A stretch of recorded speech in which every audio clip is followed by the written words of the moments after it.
Like many second graders, I didn't really have a great concept of what money was or what it could be used for or how much you needed to buy certain things. Of course, I had heard of money and I had seen money, but as far as actually going out and purchasing things, as someone that didn't have an allowance, I had no real way of doing that. What this means is that anytime that I had food or any toys, all of those things had to be given to me. I didn't save up an allowance because I didn't have one to buy those things after a couple months.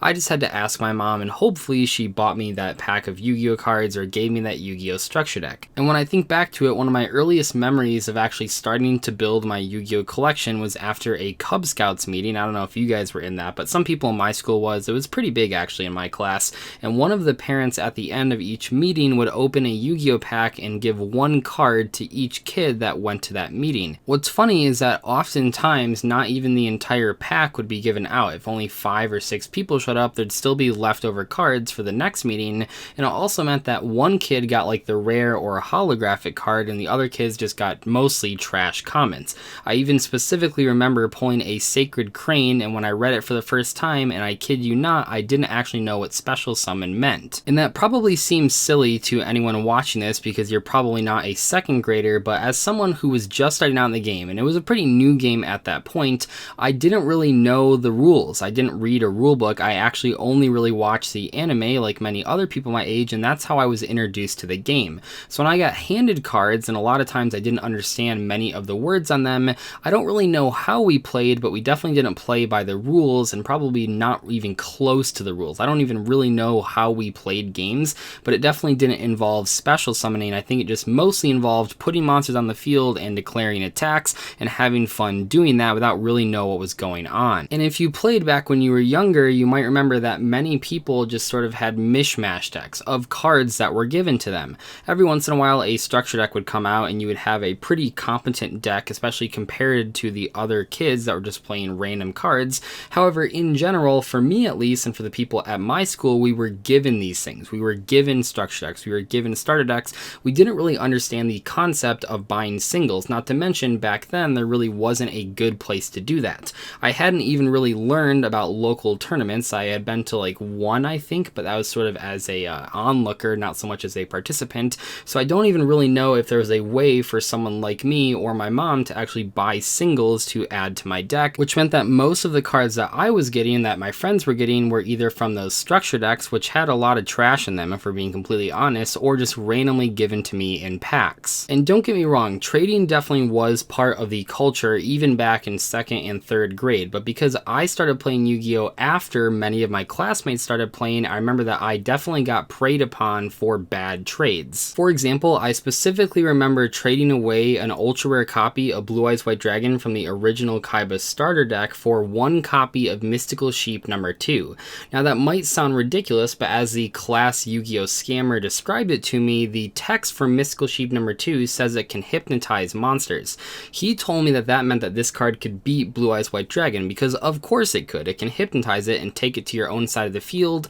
I didn't really know the difference between effect monsters and normal monsters because it's really hard as a kid to sort of realize those things, although admittedly looking back on it, Blue Eyes also has a pretty scary descriptive card text, which means I probably should have realized that it was a pretty powerful card. So anyway, a few years pass of badly playing Yu-Gi-Oh and making bad trades that aren't in my favor, and eventually I get an allowance, and this is when I figure out that Yu-Gi-Oh cards cost money. Not only am I allowed to use that allowance to buy Yu-Gi-Oh cards, but more importantly, a memory that I have that really sticks in my brain is when I went to my friend's house and his older brother had a lot of really higher valued Yu-Gi-Oh and Pokemon cards. And this is where what I said earlier comes into play about that I didn't really know that singles existed as a way of buying cards.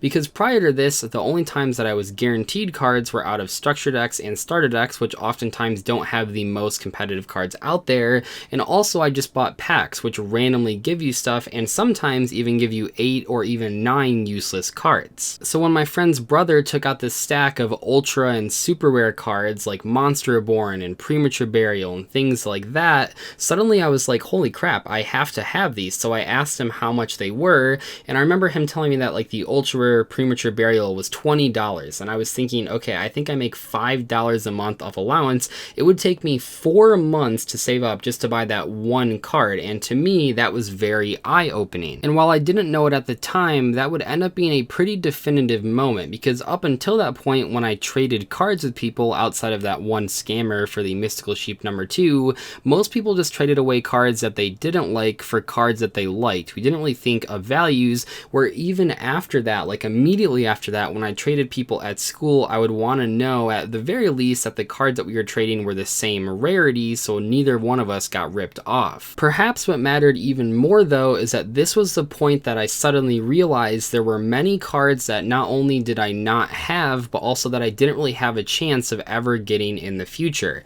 When I look at cards, I think the biggest one for me back then was something like Mere Force, because nowadays Mere Force is a dime a dozen. There's so many reprints of it, but back in the day there wasn't a good reprint of it. You had the original ultra rare printing, and it wasn't until the Merrick structure deck way after what I'm talking about that I actually got a common reprint. And the reason that Mere Force is such a great example is because I suddenly was very jealous when I played against my friends at school that had ultra rare copies of that card. I don't think they had multiple copies, probably just one copy per deck, but when I looked at my own deck, I had copies of like Sakuratsu Armor, which only destroyed one monster instead of the entire board, and suddenly I became very jealous. And I thought, well, I'll never be able to have copies of Mere Force, because at that time, like I said, there wasn't a good reprint of that card. So for a middle schooler, for elementary schooler that didn't have a lot of money and had no way of buying singles, it was pretty much unobtainable to ever have a Mere Force. But I still think that the thing that changed the most once I learned about how much cards actually cost was that I stopped thinking of cards in terms of if I like or dislike them, especially in relation to the artwork, and more started thinking about how much do these cards cost and why do they cost so much. Is it the rarity of them? Is it the power level of them? And I think that changed my entire mindset of Yu-Gi-Oh! Permanently. For example, when I started going to locals, I remember that one of my favorite cards, and still to this day I have a lot of nostalgia for it, is Dark Blade. It's an 1800 attack monster. He looks really cool, and I remember normal summoning him, setting a couple back row and passing, like that was like my deck's main opening, and my opponent summoned Mad Dog of Darkness, a card that I literally had not seen in my entire life. And when I looked at the two cards, I noticed that my Dark Blade was a common and it was really beat up, and his Mad Dog of Darkness was a rare card and was 1900 attack. That 100 attack might not seem like a lot, but for me personally, I suddenly realized, oh crap, this Dark Blade that I constantly use isn't actually that good, because there's another monster out there that's also level 4 that has 100 more attack. No amount of Dark Blades will ever run over a Mad Dog of Darkness without drawing a specific equip spell, which meant suddenly there's yet another card and just a series of cards that were better than the cards I had access to, and I had no way of buying them. I will say though that one of the things that I remember from the very first locals that I went to, where I just got stomped like 4 rounds in a row, is that there was a more competitive player that gave me some cards out of his binder. Namely, I remember that he gave me ultra rare copies of Axe of Despair, which at the time I thought were ridiculous. I thought those were like the most expensive cards I'd ever held in my hands. I think they were probably like $10 a copy, which isn't that expensive, and obviously even back then that card wasn't very good. And to whoever that player was, that was probably a very small action, but to me as a little kid going to my first Yu-Gi-Oh! Locals, that was a huge deal.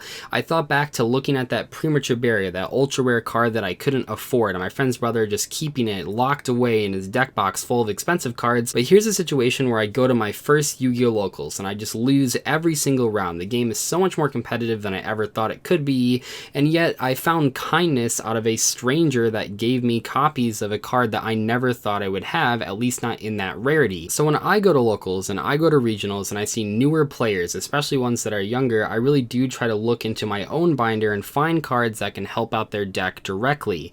They might not think that their deck is that good, and realistically it's probably not that good, but I think even younger players, even newer players that don't know a lot about the game, know what their deck needs in a general sense. Maybe they say they need bigger monsters or more destructive spells and traps. Maybe you can just look in your binder and give them a few copies of Dark Hole or Cyber Dragon.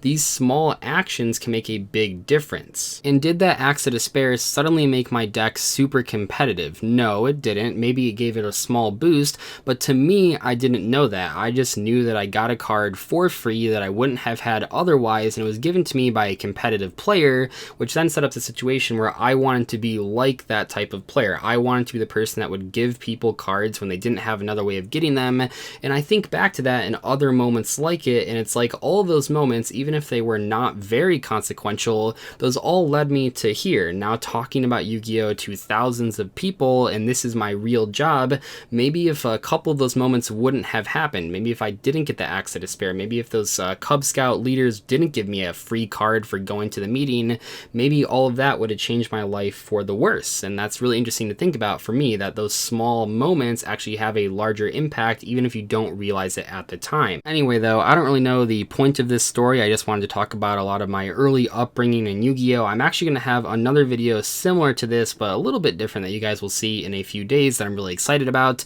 I was just thinking about this stuff as I near 100,000 subscribers on YugiTube, or I guess it's YouTube. I'm a YugiTuber, but it's on YouTube. I'm thinking about these sort of little moments in my life that had a huge impact later on, now that I'm in my 20s, and it's kind of crazy to think about what moments are happening right now that'll have an impact when I'm 30 or 40 that I don't even realize are a big deal. Anyway, I hope you guys learned something, or at least enjoyed me talking about my old school Yu-Gi-Oh days back when I was a kid. I'll see you later. Bye.